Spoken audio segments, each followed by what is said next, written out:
Hello and welcome to a brand new episode of Big Deal. I'm Nisha Podar. Now, as India grows, the small and medium businesses will need more capital, an area which we all know is already underserved and underbanked. So what are these avenues which is going to really fuel the growth in the SME space?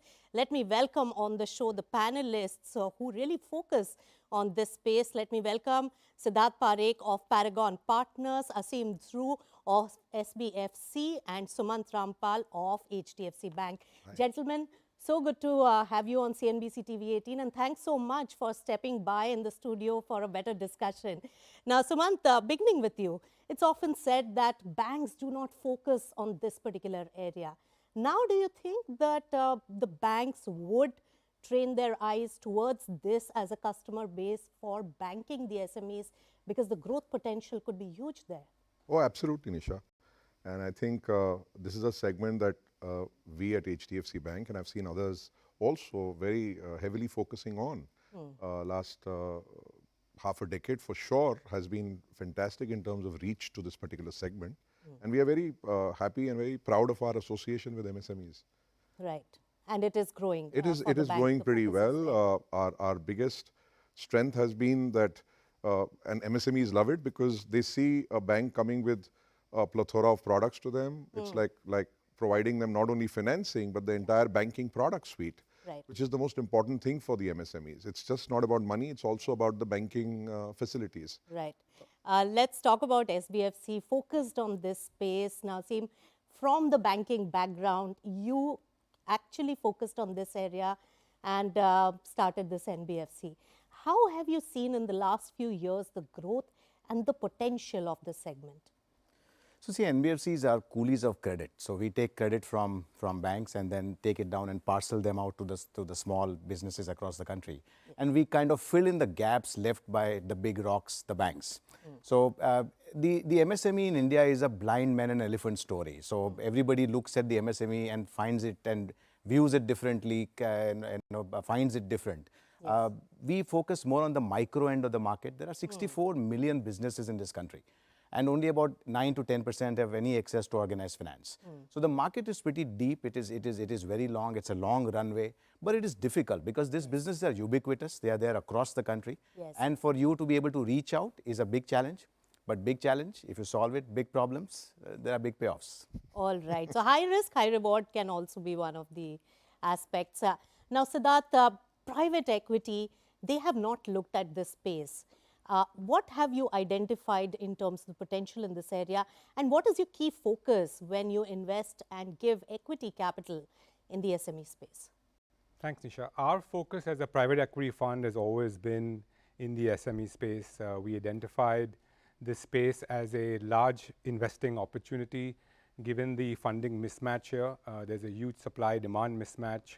According to our research, there's about a 60 billion equity gap in terms of funding, and only about a quarter of that is filled by internal accruals of the SMEs.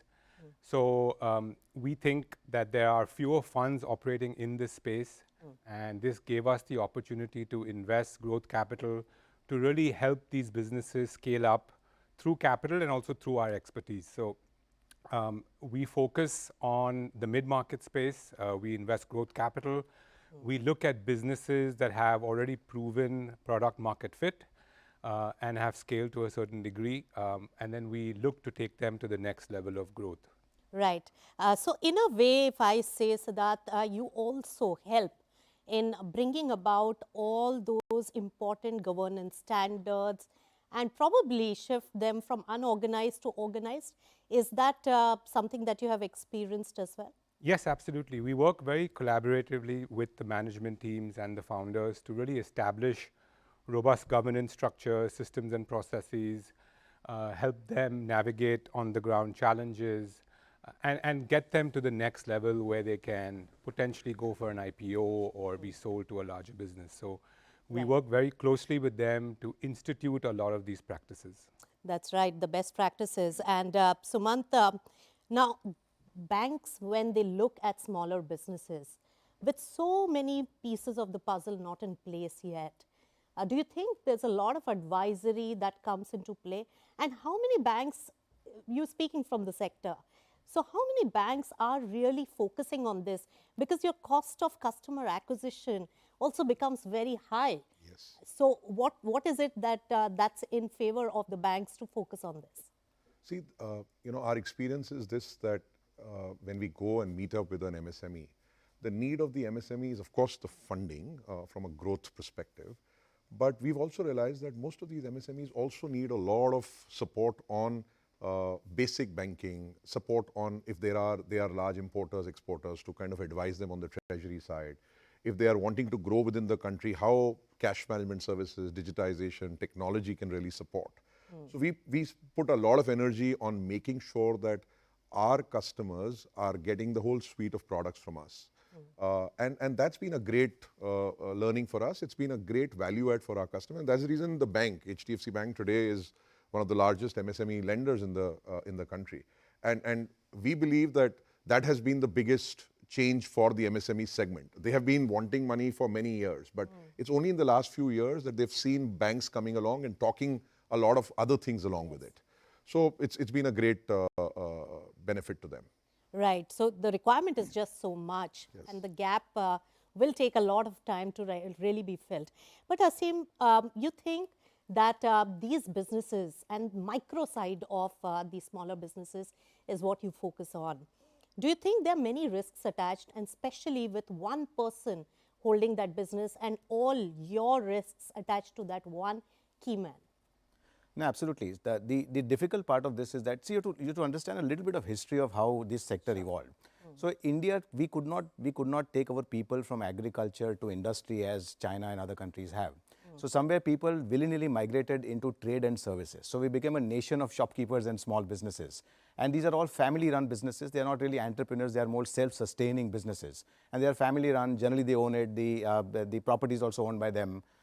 They are businesses that use family labor in the setup. So effectively, they are very, very niche businesses, and very small businesses. They reach out into that geography neighborhood. And therefore, we emerged a wonderful market across the country where all our towns, if you see, the common factor is that they will have every street will have a kirana shop, it will have a garage, it will have a salon, it will have a cobbler, it will have a tailor, it will have all various small businesses. Yes. And the problem in this business and the challenge is that how do you differentiate between need and demand? The need is a lot, but demand is not as much, because you have to segregate the ability to repay also and the ability to establish cash flows. So the challenge of this business is that how do you establish who should you give the money to in a way in which it's going to come back. Yes. So as India has become slightly better in terms of structure of the economy, it's becoming a little easier, but still availability of documentation and availability and the possibility of sifting through these businesses to find the diamond in the haystack is the challenge. Right. Okay. So identifying the customers with lower risk, higher potential is a challenge. How do you do that, Siddharth? Of course, your category of investment is probably medium enterprises or small to medium, that category, which is slightly easier. But what are the usual challenges that you face, and is the risk much higher and therefore the rewards? Yeah, so as a fund, we are a sector agnostic fund. We look at a very bottoms-up approach in terms of our investment strategy. We invest across a few key themes like consumer, financial, healthcare, manufacturing. We are not a pure play technology investor, although we look at technology as a key enabler for our businesses and as a core part of the value proposition that they provide. We do conduct a very rigorous due diligence process similar to other funds. We look at financial, accounting, tax, legal due diligence. We spend a lot of time with the management teams and founders to really understand their accounting practices and business practices, to really evaluate their capabilities and to grow the business. So while there is higher risk, I would say, in terms of investing in these SMEs, just given the scale and size they are at today, our work is quite extensive. We also do comprehensive reference checking on the individuals. Right. And we look at exit options. That's also a core part of our diligence in terms of what are the sources of exit for our investment down the road. Right. So there's a lot of work that goes into the due diligence to finally come to a decision for investing. All right, so lots of checks and balances, and of course, finding the key areas of growth, that is a big challenge. So, Sumant, do you think the technology has helped? Do you think they are, savvy when it comes to technology? And how is HDFC Bank strategizing probably this area? No, no. So we've seen a big shift in the mindset of the micro and the small and the medium enterprise, and they are adapting technology. They are adapting to the new ways. I personally feel the whole movement on the whole GST stack which has come along, and that is supported in a very big way, that the MSME has started to realize the importance of a structured way of working.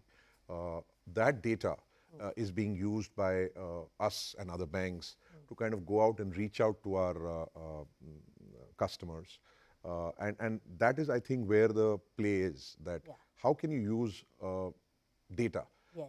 Clearly, I personally feel that there is going to be a lot of miniaturization of credit also going forward, because all of this data will be available with banks, with NBFCs, and that will be used to kind of provide credit. Right. We've seen that. We've been successful.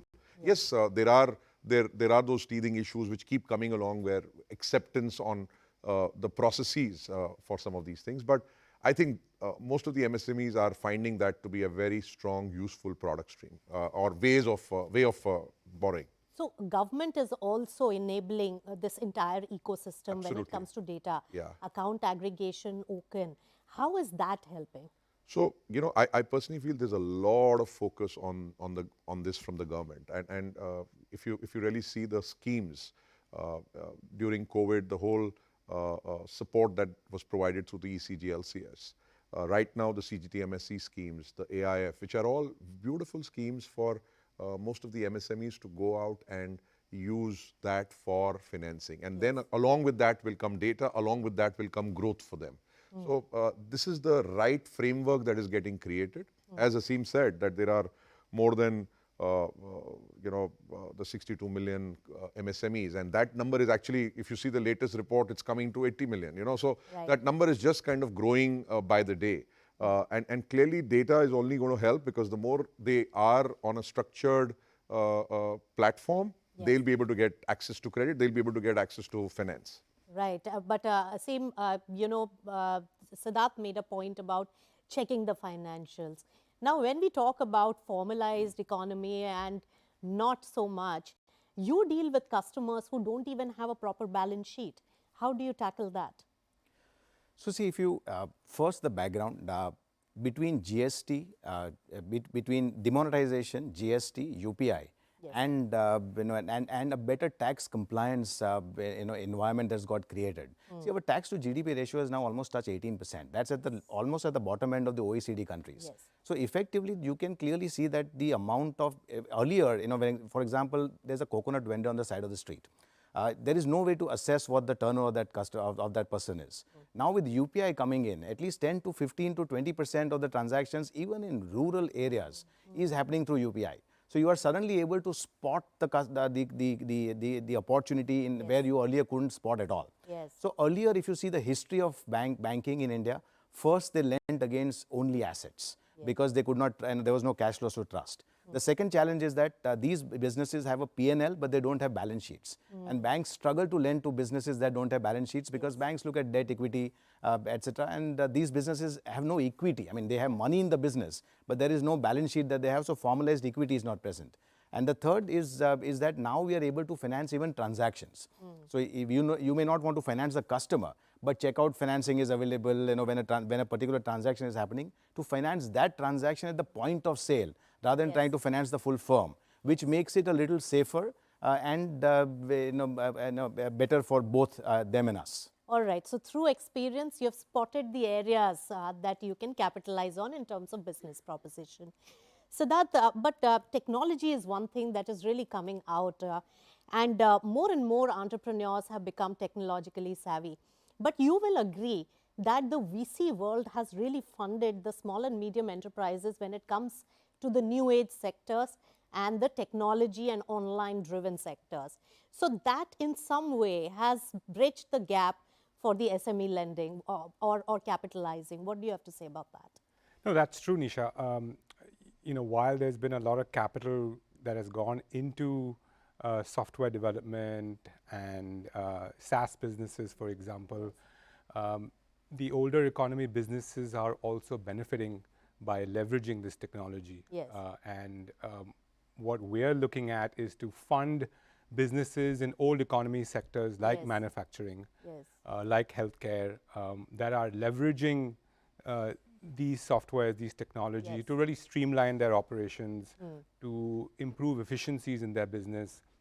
And then that leads to obviously a better value proposition to their customers. So technology enablement is happening across sectors. Right. And we are identifying companies that are using technology effectively to improve their businesses. That's right. The entire chain gets the benefit. That's what you're trying to say.